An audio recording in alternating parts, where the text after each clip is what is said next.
तो हम पिरामिड्स की तरफ रवा दवा है और ये जो राइट पे आप देख रहे हैं ये ग्रैंड इजिप्शियन म्यूज़ियम है जो अभी अंडर कंस्ट्रक्शन है और 2023 में इसकी ओपनिंग मुतवक्किर है।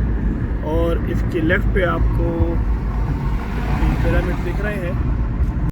तो भाई ये पिरामिड्स जो है असल में ये बैरियल प्लेसेस थे फ़िरौनों की, फ़राओज़ जो थे उनकी, और उनको लगता था कि आफ्टर लाइफ में उनको कुछ चीज़ों की ज़रूरत पड़ेगी जो उनके साथ जानी चाहिए, और उनको पूरे साजो सामान के साथ लिटरली उन सामान के साथ सोना, अशरफियाँ, जवाहरात के साथ इन पिरामिड्स में दफनाया जाता था, ममीफाई किया जाता था ताकि उनकी बॉडी प्रिजर्व रहे, और वो अभी भी प्रिजर्व हैं।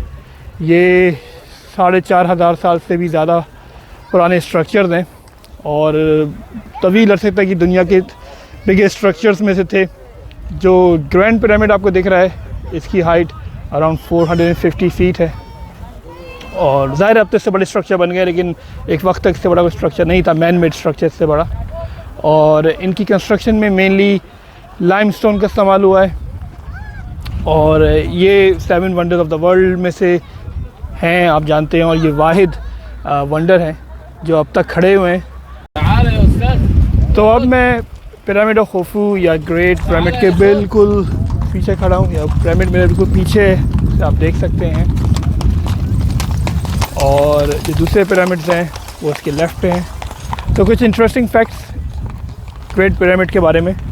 तो ये जो ग्रेट पिरामिड है ये नॉर्थ की तरफ जो है वो पॉइंट करता है, इसकी कंस्ट्रक्शन इस तरह से हुई है। इन सब पिरामिड्स का जो बेस है वो एक परफेक्ट स्क्वायर है। पिरामिड्स जो हैं रिवर नाइल के वेस्टर्न साइड पे बनाए गए हैं, और उसकी बुनियादी वजह यह है कि एंशिएंट इजिप्शियंस जो थे वो वेस्ट को डेथ के साथ एसोसिएट करते थे। ज़ाहिर है ये टूम्स हैं सारे पिरामिड, तो ये वेस्ट में बनाए गए हैं, और इनकी कंस्ट्रक्शन लाइमस्टोन से की हुई है, जो आई थिंक इनको प्रिजर्व करने की उनकी लॉन्जेविटी की एक वजह है कि ये अब तक कायम दायम है, अपनी पूरी शान और शौकत के साथ खड़े हुए हैं। तो भाई अब मैं ग्रेट पिरामिड के बिल्कुल बेस पे खड़ा हूँ और आपको दिखाता हूँ। बिल्कुल इसकी ये बेस है और यहाँ से आप जा सकते हैं।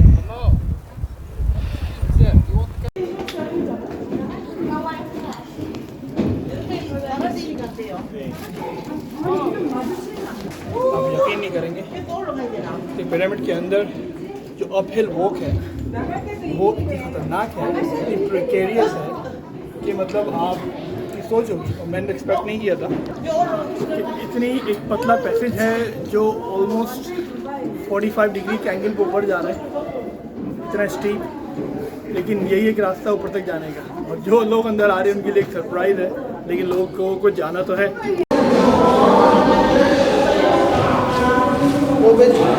No video.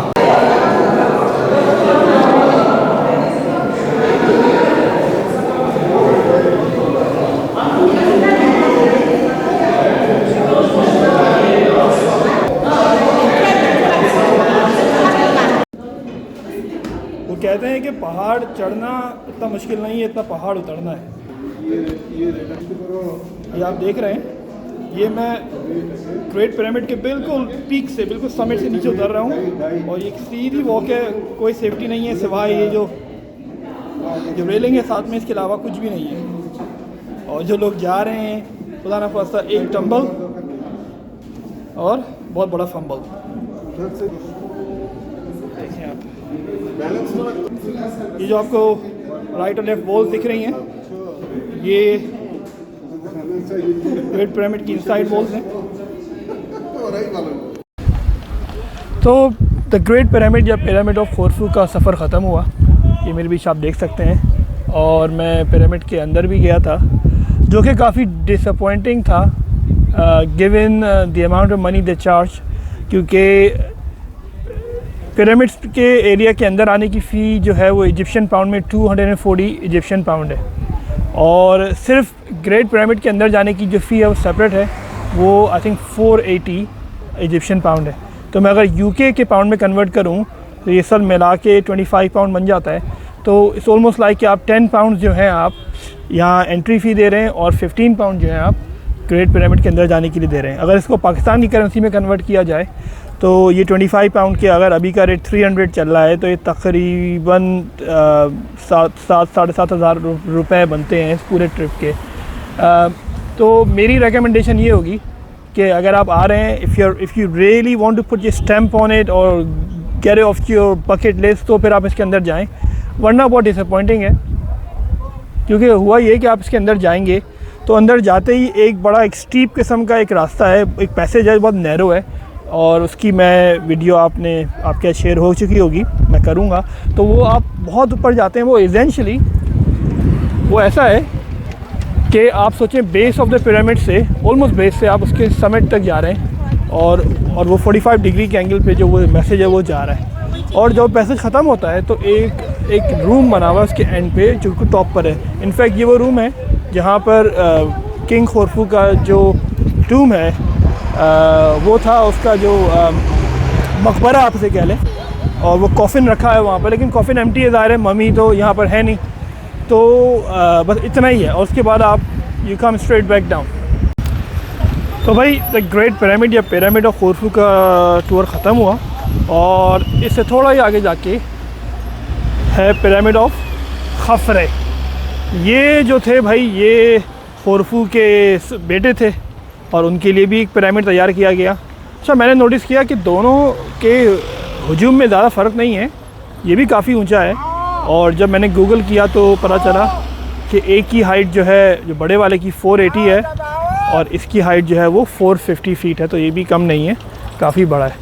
करीब चल के देखते हैं कि इसी कंस्ट्रक्शन में और उसमें क्या सिमिलैरिटीज़ हैं। तो भाइयों हम एक स्पॉट पे पहुंच गए जहां से बेस्ट पैनोरामिक व्यू आपको देखने को मिलता है 6 पिरामिड्स का, और मैं टर्न अराउंड करता हूं कैमरा और दिखाता हूं आपको। सो आप देख सकते हैं यहाँ पर आपको जो ग्रेट पिरामिड है, उसके बाद पिरामिड ऑफ खफरे और मैकरा, ये तीनों, और उसके अलावा 3 छोटे पिरामिड और हैं, और साथ में यहाँ पर आप डेजर्ट भी देख सकते हैं। इनफैक्ट अगर थोड़ा और दूर चल के जाया जाए तो मज़ीद भी 3 छोटे पिरामिड्स हैं, यानी कि 9 पिरामिड्स का एक पूरा व्यू जो है वो देखा जा सकता है। Hi I am feeling really blessed to be here भाई, क्योंकि दुनिया में और भी स्ट्रक्चर्स हैं जो बहुत खूबसूरत हैं, लेकिन ये ऐसे स्ट्रक्चर्स हैं जो 4,500 साल से भी ज़्यादा अरसे से अपनी पूरी क्राउनिंग ग्लोरी के साथ, स्प्लेंडर ग्रैंडियर के साथ खड़े हुए हैं, और दे विदस्टूड द प्रेशर ऑफ टाइम, और क्या क्या गुजरा है दुनिया में, लेकिन ये अपनी जगह पर हैं भाई, अपनी मजबूती के साथ खड़े हुए हैं। किस तरह इनकी कंस्ट्रक्शन हुई है वल्लाहु आलम।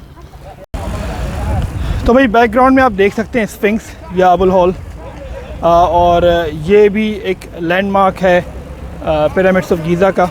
आइए आपको इसके बारे में कुछ इंटरेस्टिंग फैक्ट्स बताते हैं। तो स्फिंक्स जो है ये कब बिल्ट हुआ इसके बारे में एग्जैक्टली किसी को नहीं पता। हाँ, ये पता है कि ये एक मिथोलॉजिकल क्रीचर पे बेस्ड है जिसका सर इंसान का और धड़ शेर का है, और कहते ही हैं कि बनाए जाने के बाद बहुत अरसे तक ये रेत में दफन रहा, और फिर उस वक्त के इजिप्शियन बादशाह के ख्वाब में कोई आया, उसने कहा कि भाई ये क्रीचर है, इसको निकाला जाए, उसने खुदाई करी और इसको निकाला। कहते हैं कि जब ये बनाया गया था तो ये बहुत कलरफुल था, और वक्त के साथ साथ इसके सब कलर फेड हो गए। ये भी कहते हैं कि इसकी कोई दाढ़ी भी पूरी थी, और इसकी जो दाढ़ी थी वो आहिस्ता आहिस्ता वक्त के साथ मुंदमिल हो गई, ख़त्म हो गई, और भी इसके बारे में बहुत सारी चीज़ें हैं। एग्जैक्टली कब बना किसी को नहीं पता, लेकिन है ये बहुत खूबसूरत क्रीचर। और मैं अगर आपको इसके पूरा पीछे से बैक दिखाऊं, ये उसके बैक है, और मैं इससे काफ़ी करीब खड़ा हूँ इस वक्त। पिरामिड्स को आप देख सकते हैं बैकग्राउंड में। ग्रेट पिरामिड जो है वो आपके राइट पर है, यानी पिरामिड ऑफ खुरफू, और उससे छोटा जो है वो पिरामिड ऑफ खरफा जो है वो उसके लेफ़्ट पर।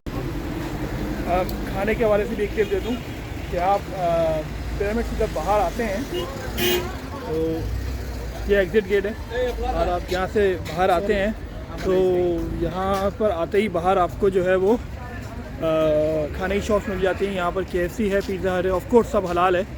तो अगर आप फूड फ्रेंचाइज़ ढूंढ रहे हैं तो यहाँ पर ये दो तो एटलीस्ट आपको मिल जाएंगी और मज़ीद इजिप्शियन फूड आगे की तरफ भी है।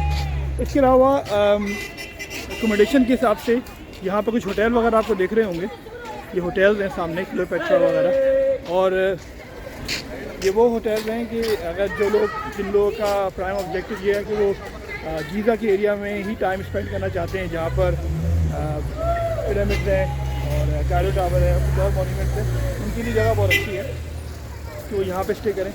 लेकिन अगर आप चाहते हैं आप थोड़ा और सेंट्रल रहें और आप दूसरे मॉन्यूमेंट्स को भी कवर कर सकें, तो म्यूजियम्स वगैरह है, तो फिर आप जो है जो ओल्ड कायरो है, ओल्ड कायरो से भी वहाँ स्टे कर सकते हैं।